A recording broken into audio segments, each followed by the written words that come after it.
9 April 2024 మంగళవారం. ఈరోజు రేవతి నక్షత్రము. ఈ రేవతి నక్షత్రంలో పుట్టిన శిష్యుల యొక్క జీవితము బుధ మహాదశతో ప్రారంభమవుతుంది. ఈ నక్షత్రంలో పుట్టిన మొదటి 2, 3 పాదాల్లో జన్మించిన వారికి ఎలాంటి సామాన్య దోషం మాత్రమే ఉంటుంది. 4వ పాదంలో పుట్టిన వారికి తండ్రికి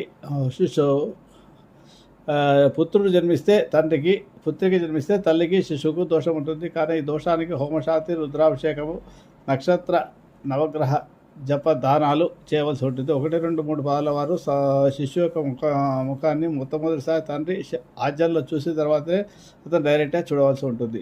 ఈ నక్షత్రంలో పుట్టిన పురుషుడు ధనవంతుడు, కీర్తివంతుడు, సౌందర్యవంతుడు, పండితుడు, జ్ఞాని, మంచి తెలివితేటలు గలవాడు, వ్యాపారస్తుడు, చాలా సౌమ్యంగా మాట్లాడే గుణం ఉంటుంది. వీళ్ళు పాదరస్తులాగా ఉంటుంది వీళ్ళ బుర్ర. వీళ్ళు చాలా ధనవంతులు. స్త్రీ అయితే ఆచారవంతురాలు, ధనవంతురాలు,